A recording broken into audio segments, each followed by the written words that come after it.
बिस्मिल्लाहिर्रहमानिर्रहीम। अस्सलाम वालेकुम। क्या हाल है दोस्तों? उम्मीद करती हूँ कि आप सब खैरियत से होंगे। अल्लाह पाक खुश रखे, आबाद रखे। आज फिर मैं अपने भाइयों के लिए बहुत ही अच्छा रिश्ता लेकर आई हूँ, बहुत ही सुलझी हुई लड़की का। लेकिन रिश्ते के बारे में जानने से पहले आपसे गुजारिश है कि एक दफ़ा हमारी वेबसाइट www.urdujogi.com को लाजमी विज़िट करें। वहाँ आपको बहुत से अच्छे रिश्ते मिल जाएंगे। आज मैं अपने भाइयों के लिए एक क्रिश्चियन लड़की का रिश्ता लेकर आई हूँ। लड़की की उम्र सिर्फ और सिर्फ जो है वो 22 साल है। लड़की का कद 5.4 फुट। लड़की जो है वो थोड़ी सी सांवली रंगत की मालिक है। लड़की ने बीबीए किया हुआ है और लड़की वाले जो हैं वो लाहौर में डिफेंस फेज़ 4 में रहते हैं। लड़की वाले काफ़ी अमीर कबीर हैं और लड़की का जो अब्बू है उसका अपना कारोबार है। और लड़की का एक भाई जो है वो अमेरिका में होता है, एक भाई इधर ही होता है। लड़की की 3 बहनें हैं, जो कि 2 शादीशुदा और एक गैर शादीशुदा है।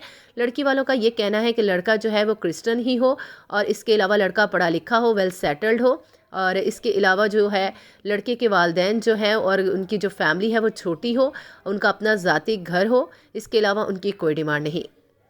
उम्मीद करती हूँ आपको रिश्ता अच्छा लगा होगा। इसके बारे में मज़ीद मालूमात हासिल करने के लिए वेबसाइट पर एक दफ़ा विज़िट कर लें। हमारे चैनल उर्दू जोगी को सब्सक्राइब कर लें। मुझे दीजिए इजाज़त। अगली वीडियो तक अल्लाह हाफिज़।